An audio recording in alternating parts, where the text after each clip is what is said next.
Kenyans are finding ways to develop clean energy. It's CBC, the great future for education in Kenya. Global child health and primary education. Just how is the world handling the global pandemic?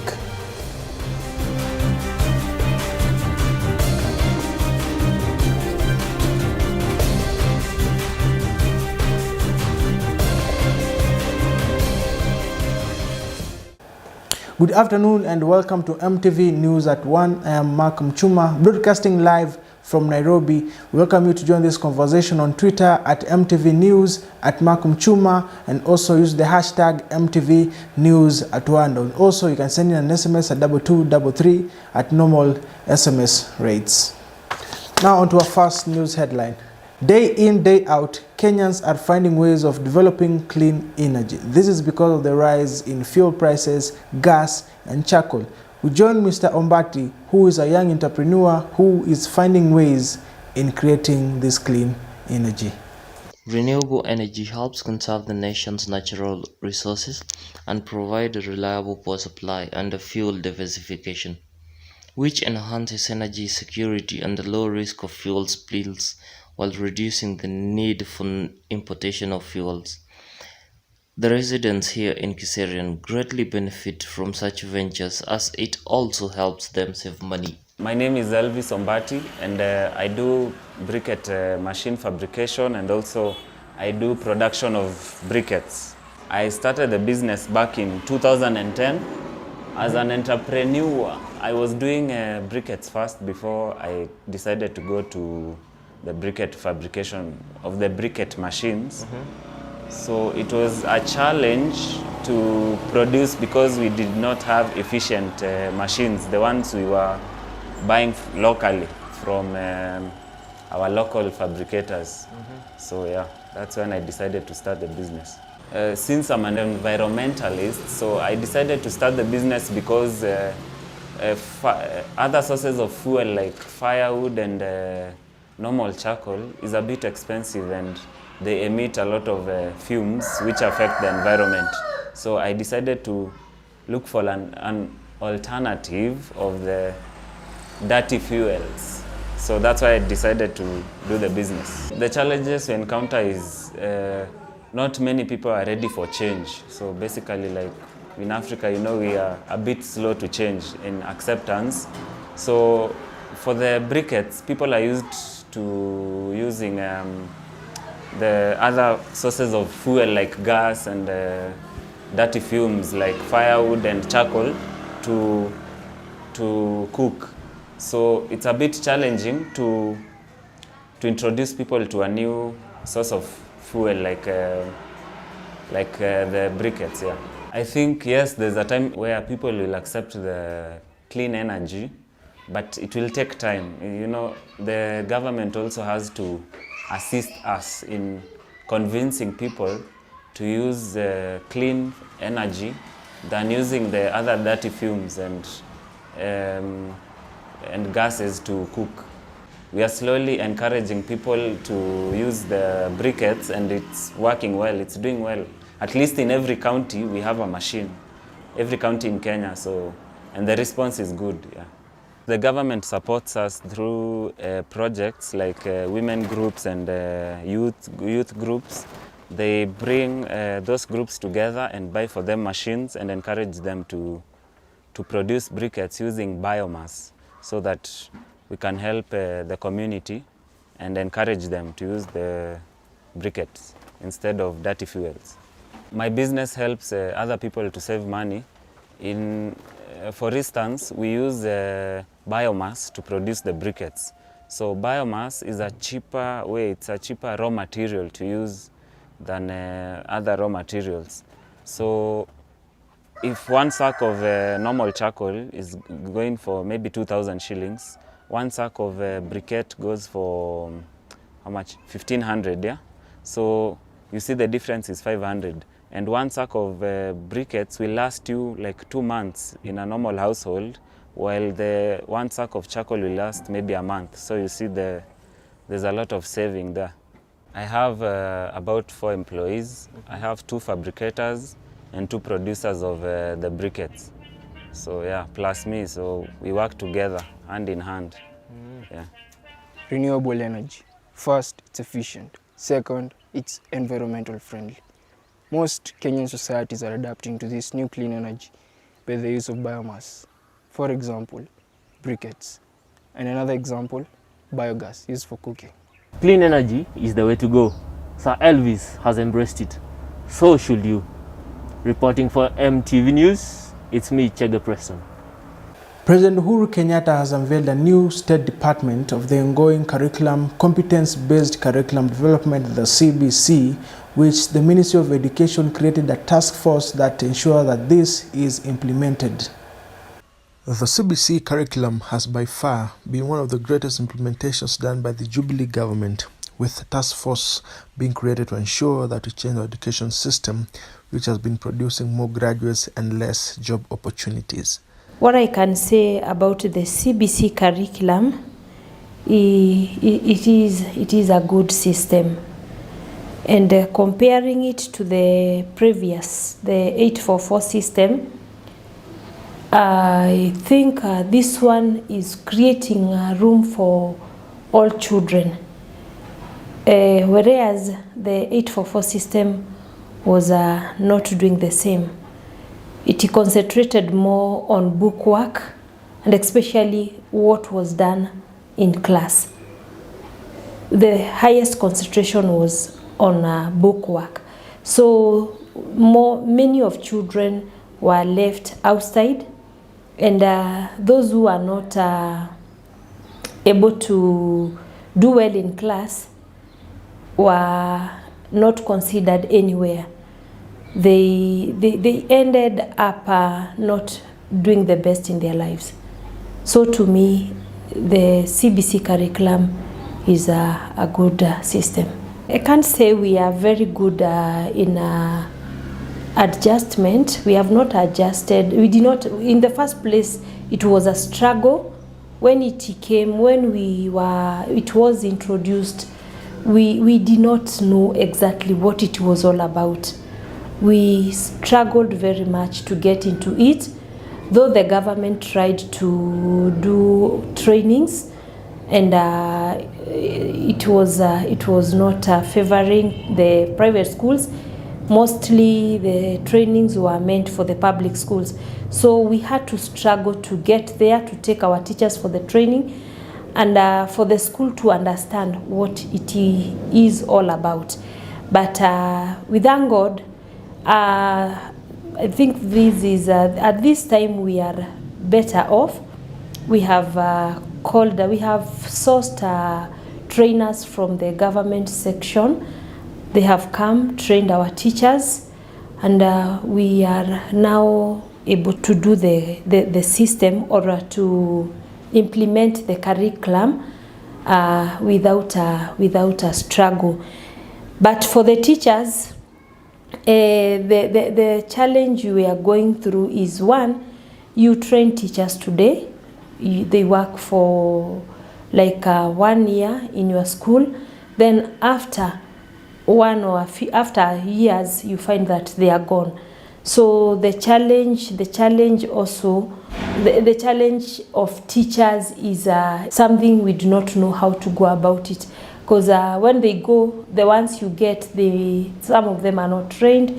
They may not be familiar with the CBC curriculum, so you start again. So far, we can say so good. If the government can come up with a way on how to make sure that all teachers have undergone training, the CBC training, it can be very good. And they include the private school in the program, not training the public schools, leaving out the private school teachers. Another thing I can say, the country did not give us time as the co-partners to understand what the CBC is all about. To me, I feel that they rushed into it. It was introduced very fast, and they wanted everything to be done very fast, which was a big challenge to us and even to our children. We have no choice but to accept what the government wants. But we are trying our best to make sure that we are there. New advanced teaching methods are being applied to make education more student-based rather than teacher-based. The students spend a lot of time in developing their talents as well as classwork. Reporting for MTV News, my name is Malcolm Chuma. Keep sending in your thoughts via Twitter at Malcolm Chuma, at MTV News at 1, and also on SMS line 2233. Let's go for a short break. We'll be right back.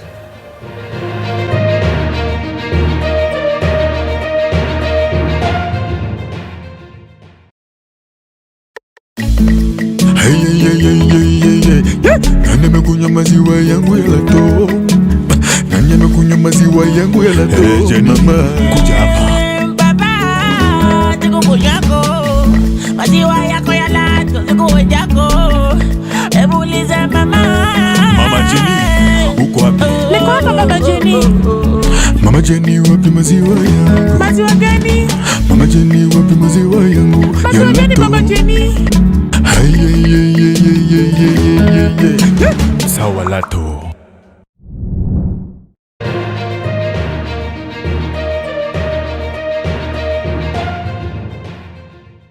Global child health and development for long has been a key concern for the UN Sustainable Development Goals, which states that by 2030 they shall end preventable deaths of newborn and children under 5 years of age, with all countries aiming to reduce mortality to at least low as 12 per 1,000 live births, under 50 mortality to at least as low as 25 per 1,000 live births. We are now joined live by an experienced journalist in children and development, Sharon Baranga. Sharon Baranga, thank you for joining us on this live broadcast. So here are the quick questions that we have for you. So Sharon, what are the major causes that threaten child mortality in Africa and especially in countries where you've reported from? Thank you, Mark. Having extensively covered this subject of children affairs in my journalism career, and if I'm to take into consideration some of the countries that I've been to, in Africa we have several causes that result to child mortality. One of them is malnutrition, where children are not able to get a balanced diet that they require. This leads to a number of deaths of children below the age of 5. So apart from malnutrition, we also have lack of awareness or important information that expectant women should have.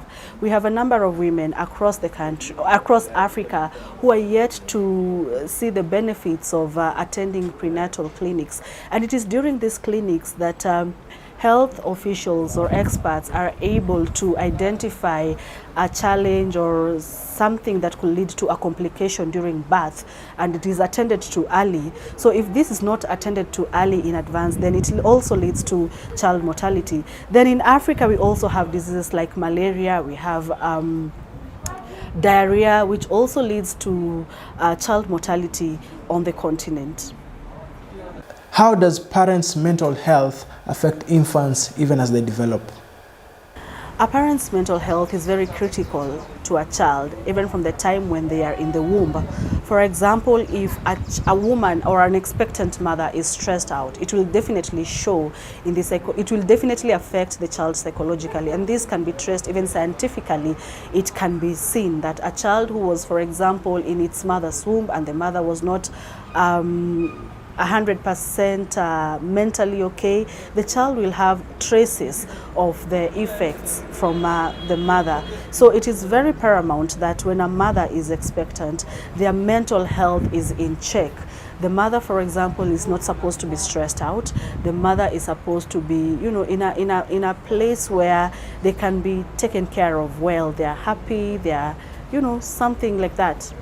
And so, an expectant woman needs to have a network of people who are really looking out for her and her health. For example, if they have a spouse, then it is important for the spouse to be at the forefront in, you know, helping this woman, even singing for the baby. all helps in the mental health of the baby and the mother. How is the Kenyan government responding to child health and development? The Kenyan government, I cannot really say, health is devolved. So this boils down to how counties handle child health. One of the counties that I can point out to have really made good progress when it comes to looking after the health of children and their mothers is Makueni County, which the governor just the county government built a hospital dedicated to the health of children and their mothers. But we still have counties that are doing so poorly. I'm not going to mention any of these counties. We have counties that people still depend on non-governmental organizations to look after their health, which is really not supposed to be the case, because primary health care should be the responsibility or the mandate of the government to take care of its own people and not the non-governmental organizations. You run an organization named Uriel's Mission. So what was the motivation behind it and what have you achieved so far? First of all, I co-founded the organization. I'm not the only founder of the organization. I co-founded the organization, and when was it? Was it 2 years back? I can't really remember. It was 2 years back. It was part of a project that I was doing for my fellowship. I'm also an alumnus of the Mandela Washington Fellowship, and I was supposed to come up with a project that will give back to the community. So we teamed up with one of my friends, David Muthengi, who still runs Muthengi Foundation, and we started Uriel's and Muthengi Foundation. So the main focus of Uriel's was to look for funds and buy stationaries for needy learners across the country, exception of Nairobi. So far the foundation has taken books, pencils, blackboards, all the stationaries that are in need, that we can term them as basic needs when it comes to education, and we've given out to some of the needy learners across the country. Thank you for joining us on this live broadcast. Thank you so much for having me. It's a pleasure. The global COVID-19 pandemic has taken the world by storm. With companies closing down and others downsizing, a lot of people's lives have been disrupted. We are now joined live by a correspondent from Ireland who sheds us more light on this. Bobby Johnson, thank you for joining us on this broadcast. So, Bobby, what do you think? We have a high number of COVID-19 cases in Ireland, more than in most parts of the world. That's a tough question, because I think that we were doing very well for very long. In early December, we had the lowest amount of the cases in the European Union, but since the new year and in early January, we had the highest cases in the world, being a few thousand cases a day, because Ireland is quite a small country. Now, I believe that it's because of the Christmas holidays that this happened. People were travelling home for Christmas, spending time with family and friends, and this caused a lot of people meeting each other and passing on the virus, and it made the cases go up quite drastically. What are some of the restrictions and policies that have been set to help reduce the spread of COVID-19? So we are currently in a full-blown lockdown, which is level 5, the highest level. We are not allowed to leave our house, and we can only leave once or twice a day to do exercise, and it has to be within 5 kilometres of our home, which can be quite difficult. Essential workers can still go to work and work in hospitals and things like supermarkets as well are essential for food. All of the restaurants and cafes are closed, gyms, bars, everything like that. People are getting pretty sick of the lockdown. There were protests in County Dublin, which is the capital of Ireland, anti-lockdown protests, and there was some riots and fireworks being blown off because people are getting unhappy with being stuck in the house. I think this will be bad for potential COVID-19 spread, as there were large groups of people together at one time. How would you rate your government on how it's handling the COVID-19 pandemic?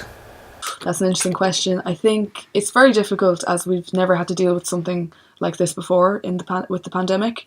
And in the beginning, the Prime Minister was very communicative and helpful and everything like that. But there was this change in power, and there's a new Prime Minister who I do not find to be as effective. I believe that Ireland could have been like New Zealand with 0 cases by closing the borders and not letting anyone in, because Ireland is an island and there's no surrounding places. But this is not possible because of the border from the Republic of Ireland to the north of Ireland. So Ireland is two separate countries, the Republic and the North, and people from the UK and around the world can enter the North and then enter the Republic. So we were not able to close down the borders fully, which I think is difficult. Overall, I think the government are doing a great job, but it can always be better, and I hope that we can be more hopeful in the future. All right, thank you. And how is the vaccine administration taking shape in Ireland? So essential workers, elderly people over 85 years old in nursing homes, and people with underlying health conditions such as diabetes or a history of cancer or any other illnesses are being given the vaccine first. My mother and father are essential workers and they have been given the vaccine, so they are vaccinated. My mother is a dentist and my father is a COVID-19 tester, so they need to be covered and safe in this time. And I think it's making a lot of people hopeful. Over 400,000 vaccinations have been given in Ireland at this time. How are schools operating right now? Universities and other schools have switched to remote online learning from home, so on a computer and on a webcam, speaking to your lecturers online. It's quite difficult, it's not the same, especially if you were studying a more practical subject like veterinary or medicine or animal science or anything like that. Nursery schools are closed currently except to children of essential workers and children that are vulnerable and have disease.